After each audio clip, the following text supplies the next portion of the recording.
गौतम बुद्ध नगर निवासियों, महेश शर्मा जी की जीत मोदी जी की जीत से कैसे बड़ी हुई? पूरे उत्तर प्रदेश में जितने भी बीजेपी के प्रत्याशी थे इस दफा लोकसभा इलेक्शन में सबसे बड़ी जीत कैसे हुई? इसके पीछे का राज क्या है?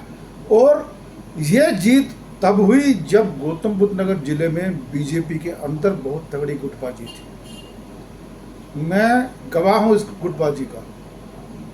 मैं इसलिए ये बात कह भी पा रहा हूँ।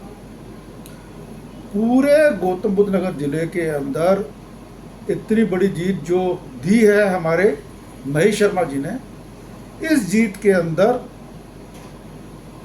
20% वोट बीजेपी के नाम से मिले, 10 से 15% वोट जो मिले मोदी के नाम से मिले। बाकी वोट जितने भी मिले वो महेश शर्मा जी को उनके व्यक्तिगत रूप के कारण मिले, जो हर एक से जुड़े हुए हैं। शायद ही कोई ऐसा आदमी होगा जो थोड़ा सा भी एक्टिव है समाज सेवी गौतम बुद्ध नगर जिले में, जिसको महेश शर्मा जी नाम से ना बुलाते हों, जिसको आत्मीयता से ना बुलाते हों। मिलते हैं तो गले मिल के मिलाते हैं, और कोई अगर वो आदमी उनके पास किसी काम से चला गया तो उसको काम करते हैं जो उनके बस का होता है। इस दफ़ा जो जीत हुई है, क्योंकि ये लोकसभा की जीत है इनकी, और इस जीत से महेश शर्मा जी का रोल, क्योंकि गौतम बुद्ध नगर जिले के अंदर बहुत बड़ा नहीं रहेगा, सिर्फ ऊपर के मुद्दे या बड़े मुद्दे होंगे उन पे रहेगा। और मैं थोड़ा सा भटक रहा हूँ, इसके साथ मैं चाहता हूँ हमारे मोदी जी की जीत छोटी क्यों हो गई?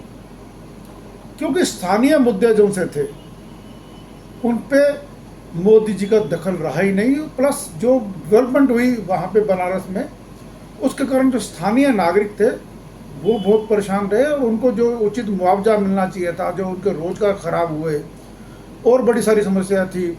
वहाँ पर भी कुत्तों की बहुत बड़ी समस्या है पूरे बनारस के अंदर। वो कहीं पूरे जैसे देश में हल नहीं हुई, वहाँ पे भी नहीं हुई। वहाँ पे भी रोष है लोगों को, और स्थानीय लोगों को रोष था, और स्थानीय लोगों ने उस रोष में मोदी जी की जो जीत का माध्यम तक कम किया। इसके बाद मैं अयोध्या में आता हूँ। अयोध्या से पावन स्थल ही कोई नहीं। अयोध्या पूरे भारतवर्ष नहीं, पूरी दुनिया में आज भारत की पहचान है। वहाँ पे बीजेपी की हार हुई। लोग कहने लगे कि अब अयोध्यावासी तो धोखेबाज हो गए, ये हो गए, वो गए। नहीं, अयोध्या के अंदर जो कैंडिडेट था विपक्ष का, वो बीजेपी के कैंडिडेट से बेहतर था। प्लस अयोध्या के अंदर भी जो डेवलपमेंट हुई उससे स्थानीय निवासियों का बहुत नुकसान हुआ। वो वापस खड़े नहीं हो पाए, पटरी पे नहीं आ पाए, बेरोजगार हो गए। इस कारण और उन लोगों ने बड़े आंदोलन किए, बहुत आंदोलन किए। हर वहाँ पे एमपी को मिले, वहाँ पे एमएलए को मिले, सारे काम करते रहे, लेकिन सरकार की तरफ से सुनवाई नहीं हुई। तो वो रोष था। मतलब स्थानीय मुद्दे और कौन बेहतर प्रत्याशी, ये दोनों बातें। ऐसे ही मैं बनारस की बात करूंगा। बनारस में क्योंकि मोदी जी बेहतर प्रत्याशी थे इसलिए जीत गए। अब यहाँ आ जाते हैं गौतम बुद्ध नगर में। गौतम बुद्ध नगर के अंदर महेश शर्मा जी बेहतर प्रत्याशी। दोनों जो प्रत्याशी थे वो ऐसे थे जिनको लोग जानते ही बहुत कम थे। पहचान उनकी हम बोले जिले में नाम मात्र के लोगों से थी, जुड़ाव था नहीं, सोसाइटियों के अंदर पहुंच नहीं पाए। और महेश शर्मा जी सोसाइटियों के साथ खड़े रहे।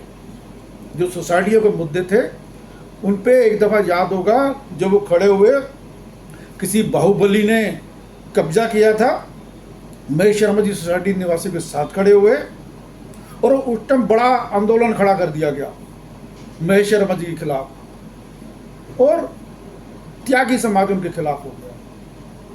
ये जो चीज़ थी उसके बावजूद दृढ़ता से महेश शर्मा जी खड़े रहे। उस टाइम के जो पुलिस कमिश्नर थे उसके खिलाफ तक गए महेश शर्मा जी, और दृढ़ता से गए।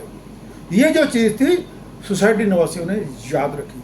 हालांकि बहुत सारे जगह पर नो रजिस्ट्री नो वोट सारे काम थे, उसके बावजूद भी सोसाइटी निवासियों ने इन्हें दूसरे प्रत्याशियों से बेहतर माना।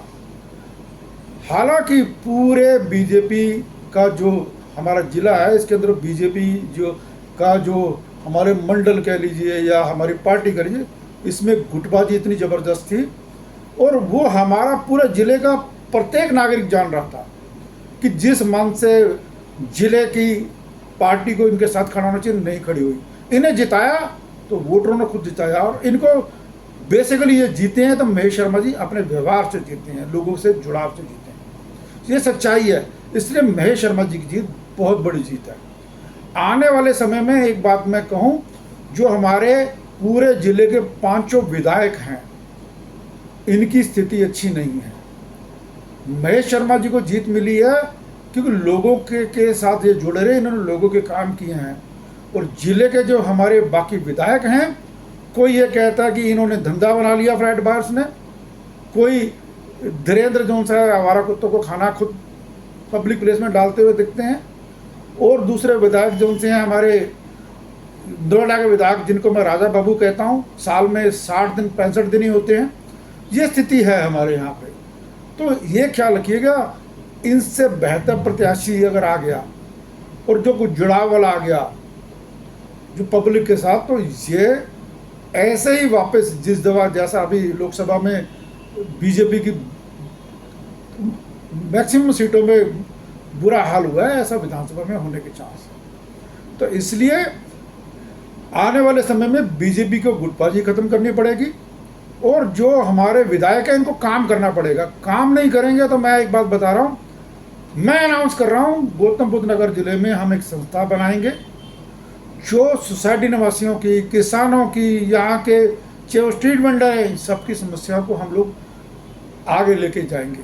हम सबसे मिलेंगे। काम इन्होंने कर दिया ठीक, नहीं तो इनके खिलाफ हम लोग लड़ेंगे। धन्यवाद। जोगिंदर सिंह, गौतम बुद्ध नगर।